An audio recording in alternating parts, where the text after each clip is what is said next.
మనం ఇంటి నుంచి బయటకొచ్చి చాలాసేపయింది. పాపం చిన్నబాబు మన కోసం వెతుకుతూ ఉంటాడు. ఒకసారి ఫోన్ చేసి ఇక్కడికి రమ్మని చెప్పు. అలాగేనమ్మా. అమ్మా, ఇక్కడికి రావాలంటే అడ్రస్ ఏమని చెప్పాలి? చిట్టమ్మ మిఠాయి కొట్టని చెప్పండి. ఈ కాకినాడలో ఎవరైనా గుర్తెట్టుతారు. అలాగేనమ్మా. విన్నావుగా, ఫోన్ చేయి. అలాగే.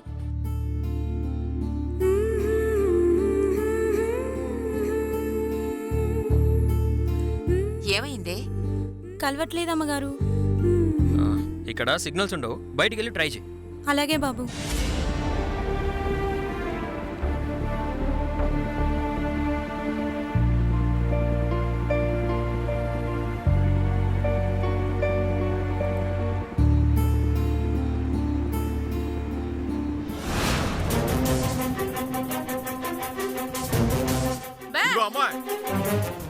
ఎవరమ్మా నువ్వు? నేనా అండి, మా అమ్మగారి పని మనిషిని. మీ అమ్మగారు ఎవరు? లోపలున్నారండి. తెలుసు పద.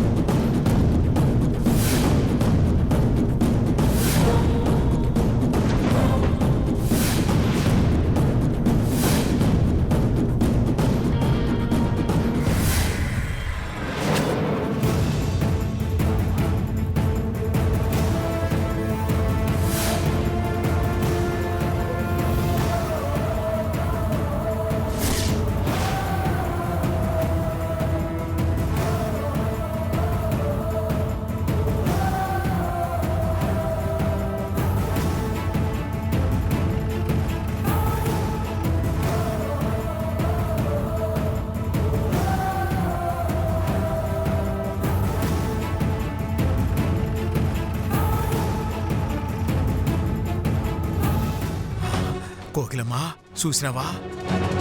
ఆ జమీందారు గారి తల్లి శాసమాంబ గారు మన ఇల్లు ఎత్తుక్కుంటూ వచ్చినారే. అంటే మనం ఎక్కడున్నావో ఆ ఏర్నారాయణకి తెలిసిపోయిందన్నమాట. ఇంకాసేపట్లో ఆయన రావడం, మనల్ని చంపడం ఖాయమే. అవునే, ఇప్పుడు ఏడు చేద్దామే.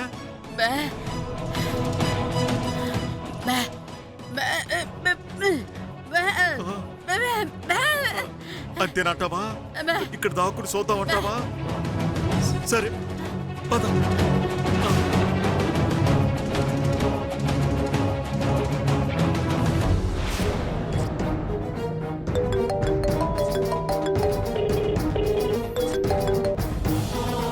హలో హలో చిన్నబాబు గారు, నేనండి శాంతమ్మని.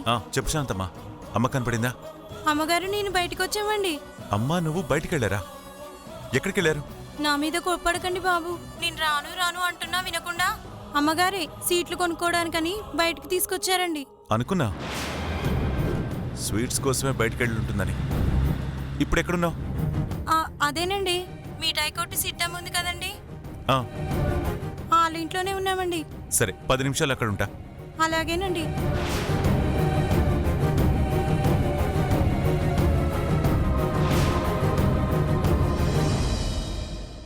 అవునమ్మా, మీరిద్దరూ భార్యాభర్తలు కదూ? అవును మామ్మ. కొత్తగా పెళ్ళయిందా ఏంటి? మీ సిగ్గులు చూస్తుంటేనే అర్థం అవుతోందిలే.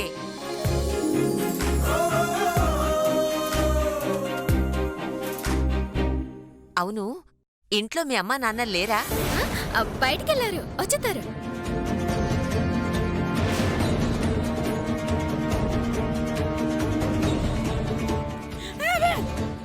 మీరెవరండి? అమ్మా, మేము సిట్టమ్మ వాళ్ళ అమ్మ నాన్నమ్మా. మీరేంటి ఇంట్లోకి వెళ్లకుండా ఇక్కడేం చేస్తున్నారు? ఓరి భగవంతుడా, ఇక్కడే నిలబడ్డారేంటి? రండి వెళ్దాం. అలాగేనమ్మా, పద. రండి. వస్తాను.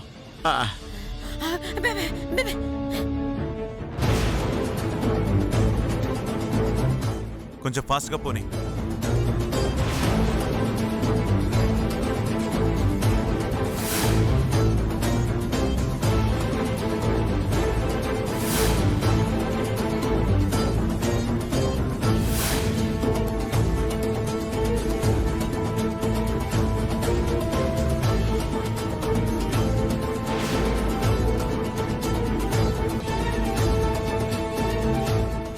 ఫోన్ చేశావా? చేశానమ్మా. 10 నిమిషాల్లో వస్తానన్నారు. అరే ఏరి వీళ్ళిద్దరు? ఎవరాలా? మీ అమ్మ నాన్నలు. మా అమ్మ నాన్న? అవునండి, నాతో పాటే లోపలికి వచ్చారు. వెనక్కి తిరిగి చూస్తే లేరు. నీతో పాటే వచ్చి మాయమైపోయారా? ఏమై ఉంటుందబ్బా?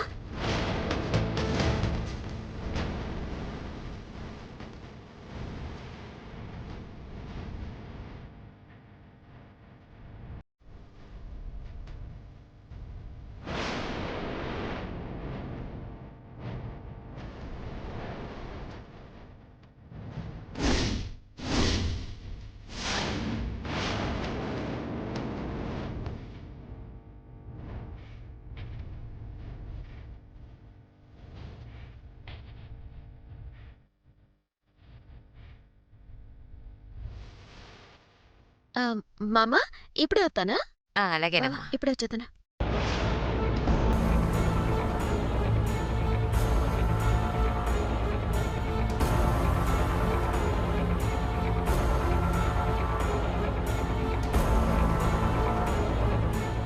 అమ్మా ఓయ్, ఇక్కడ దాక్కుని వేస్తున్నారా? ఆ వచ్చినావిడ ఎవరు అనుకున్నావమ్మా? ఎవరు? శాసమాంబ గారు, జమీందారు గారు తల్లి. ఆ, అంటే ఆవిడ వీరనారాయణ బాబాయ్ వాళ్ళమ్మ. అవునమ్మా. ఆవిడ కనుక మమ్మల్ని చూసినాదో వెంటనే ఆ ఏరనారాయణకి చెప్పేస్తుంది. అదే కనుక జరిగితే నువ్వు చెప్పక్కర్లేదు నాన్న. ఆ తర్వాత ఏడు జరుగుతో నాకు బాగా తెలుసు. ఇంతకు ముందే ఆ పని మనిషి వీరనారాయణ బాబాయ్కి ఫోన్ చేసి రమ్మని చెప్పింది. నాకు తెలిసి ఇంకా సేపట్లో ఆయన వచ్చేస్తారు. అదే జరిగితే ఆ దేవుడు కూడా మనల్ని కాపాడలేడు. మీరు ఇక్కడే ఉండండి. ఇప్పుడే వెళ్ళి ఆ మామకి ఏదో ఒకటి చెప్పేసి ఈ ఆటోను బస్సు ఎక్కించేసి ఇంటికి పంపించేస్తాను.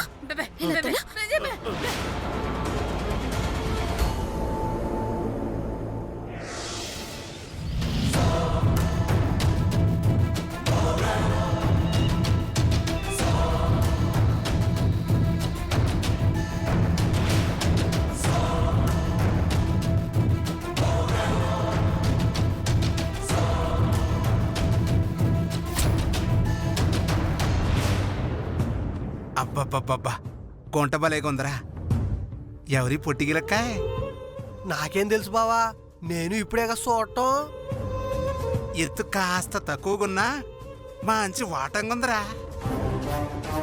నాకు తెలిసి పని మనిషి అయి ఉంటది బావా. అంతేనటవా? అంతే బావా. అయితే వెళ్ళి గోకేద్దాం పదా. పద బావా. పాపా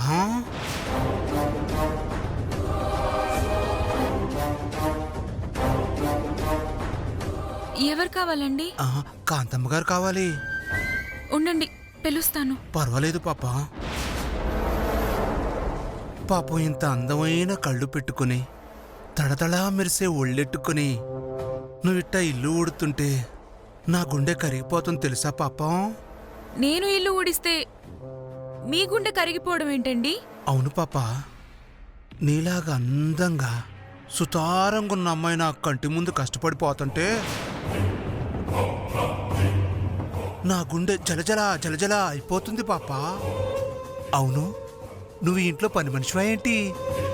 అవునండి. మరి చెప్పవే.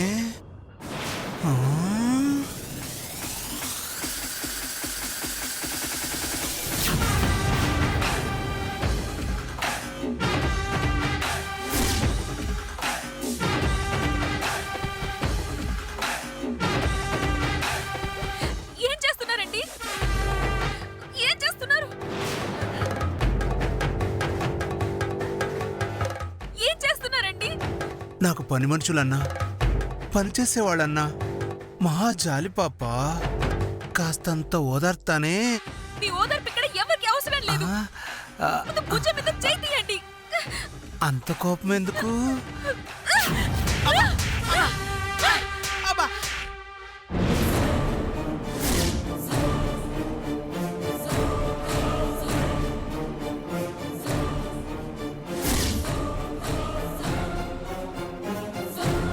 నన్నే కొడతావే? కొట్టడం కాదు, ఇంకొకసారి ఇలాంటి పిచ్చి పిచ్చి వేషాలేసావంటే చంపేస్తానేమనుకుంటున్నావు? కాంతమ్మ గారు, కాంతం గారు ఎంతసేపు అయిందిరా పులి వచ్చి? నా సంగతి పక్కనట్టండి. మీ పని మనిషి కాస్త మర్యాద నేర్పండి. ఆ,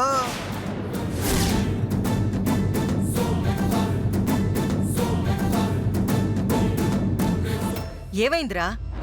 కాంతం గారిని పిలవండి అంటే ఏ నీకు నోరు లేదా పిలుచుకోండి అంటుందండి. అరే కాస్త నీళ్ళు అడిగానండి.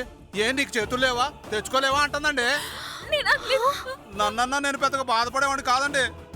కానీ కానీ కానీ ఏంట్రా? నా నోటితో నేను చెప్పలేనండి. ఏమైందో చెప్పరా? ఈ దిక్కుమాలిన దానికోసం రోజుకు 100 మంది వస్తారు. దాన్ని పిలవడం తప్ప నాకు వేరే పని లేదా అనిందండి.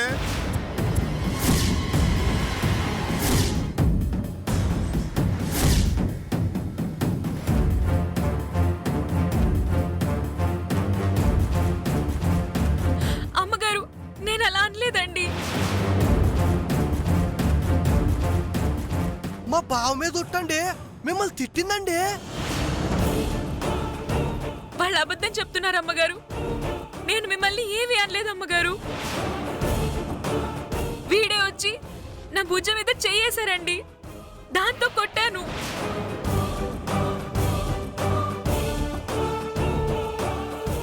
అందుకే నా మీద లేనిపోని నిందలు వేస్తున్నారు.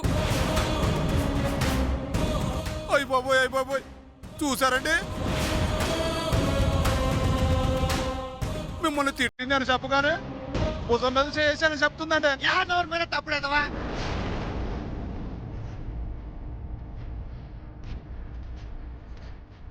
ఈ సంగతి నాకు తెలియపోతే కదా. ఒకప్పుడు నా సెల్ మీద కన్నేసినోడివి, ఇప్పుడు నా సెల్ లాంటిది దీని మీద కన్నేయలేదని నమ్మకం ఏంటి?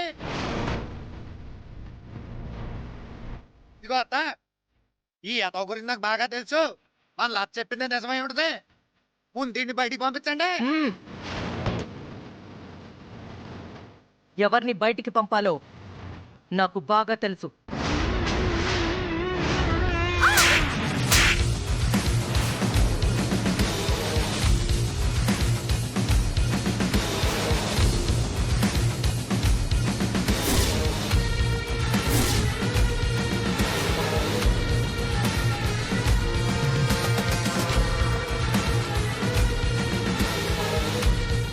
వాడు నా మనిషి.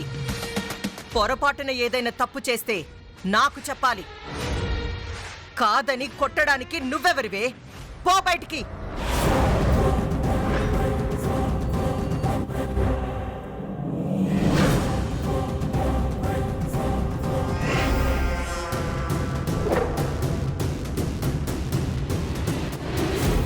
అదేంటత్త, తప్పు చేసిన ఆడైతే లాతను కొడతారేంటి? ఇది నీకు అనవసరమైన విషయం. వెళ్ళి నీ పన్ను చూసుకో. అలాగే చూసుకుంటాం. మీరు మాత్రం ఆ పులిరాజు గారితో మాట్లాడటం కూసంత తగ్గించుకోండి.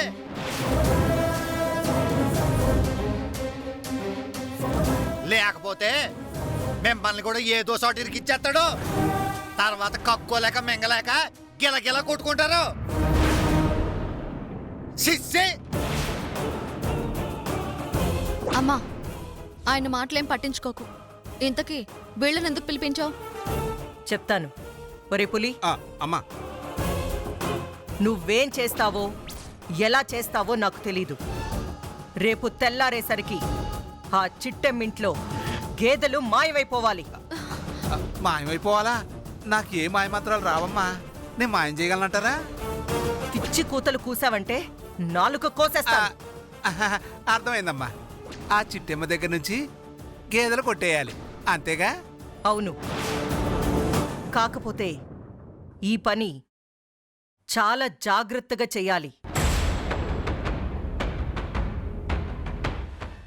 ఆ గేదెలు కొట్టేసింది నువ్వే అయినా కొట్టించేసింది నేను అన్న విషయం ఆ చిట్టెమ్మకి తెలిసిందో ఇంక చచ్చినా కాని నా కొడుకుని నా ఇంటికి రానివ్వదు.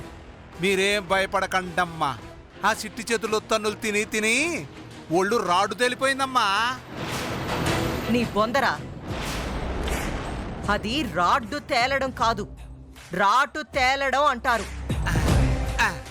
అదేలేమ్మా, రేపు పొద్దునకల్లా ఆ ఇంట్లో ఒక గేదె కూడా ఉండదమ్మా.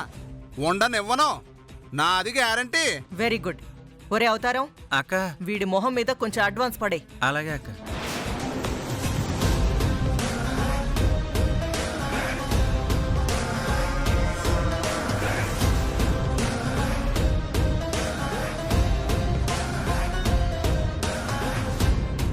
హాస్పిటల్ బిల్లుకి డబ్బులు ఇచ్చారండి, బాగానే ఉంది. మరి చేసిన పనికి డబ్బులు ఎప్పుడు ఇస్తారండి? హాస్పిటల్ బిల్ ఏంట్రా? మరి లేకపోతే ఏంటమ్మా, ఆ చిట్టమ్మ దగ్గరికి వెళ్ళిన ప్రతిసారి దాంతో కుమ్మించుకోవడం, మళ్ళీ హాస్పిటల్లో జాయిన్ అవ్వడం. మీరిచ్చే డబ్బులన్నీ హాస్పిటల్ బిల్లుకే సరిపోయినాయమ్మా. సర్లే. ఒరే అవతారం, అక్క ఇంకొక 10,000 పడే. అలాగే అక్క.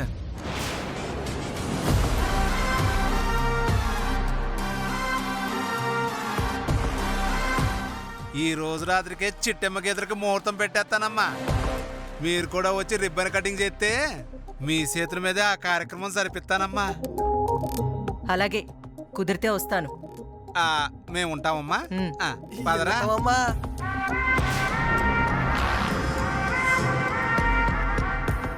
అమ్మా, ఉమ్, ఇప్పుడు ఆ గేదెలు కొట్టేస్తే మనకొచ్చే లాభం ఏంటి?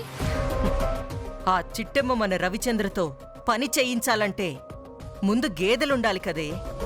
ఆ గేదెలే లేకపోతే వాడు మన ఇంటికొచ్చి పాలు పోసే అవసరమే ఉండదు. ఆ, వాణ్ణి చూసి ఏడ్చే అవసరం మనకే ఉండదు. ఎలా ఉంది ఐడియా? సూపర్ అక్క. సూపర్ గా ఉందమ్మా. ఆ గేదెల్ని పులిరాజు కొట్టేశాక నువ్వేం చేస్తావంటే,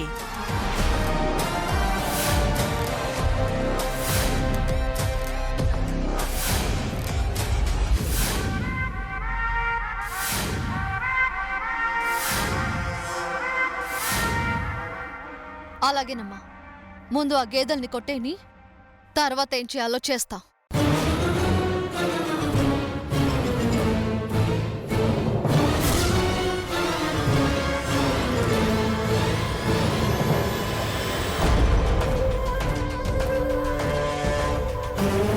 ఒసే చిట్టెమ్మ, నా కొడుకుని నా ఇంటికి తీసుకురావడానికి రెడీగా ఉండవే.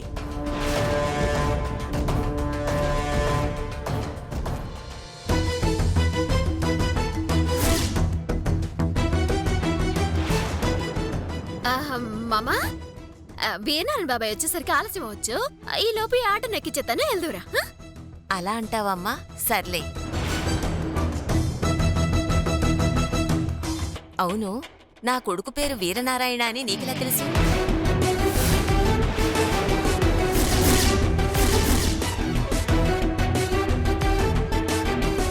అచ్చ బాబోయ్, కంగారులో నోరు జారేసని. అంటే ఇందాక ఈ పని మనిషి ఫోన్ చేస్తుంటే విన్నాను మామ. సరే అమ్మా, వెళ్దాం పద. చిట్టమ్మ, అంత తొందర ఏముంది? ఆయన వచ్చాకే పంపిద్దాంలే. డ్రైవరు, మనకి గేదెల దగ్గరికి వెళ్ళి టైం అయింది కదా, మనం వెళ్ళిపోతే పాపం మామకి బోర్ కొట్టేస్తుంది. అందుకే ఏ ఆటోనో బస్సు ఎక్కిచ్చేసాం అనుకో, ఇంటికి వెళ్ళిపోతే. నాకు బోరే ఉందమ్మా. పదండి, మీతో పాటు పశువుల దగ్గరికి వస్తాను. పశువులకు పాలు తీయడం చూసి చాలా కాలం అయింది. నీకెందుకులే మా శ్రమ. డ్రైవర్ బావా, నువ్వు అర్జెంట్కి వెళ్ళి ఓ ఆటో మాట్లాడుకుని వచ్చేసే. చిట్టమ్మ, అలాగే. ఇదేంటి ఉన్నట్టుండి చిట్టమ్మ ఇంత కంగారు పడిపోతుంది? పదండి మామ, వెళ్దాం పదండి. జాగ్రత్త.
కోకిలమ్మా ఇవాళ మన సావు తప్పేటట్లేదే.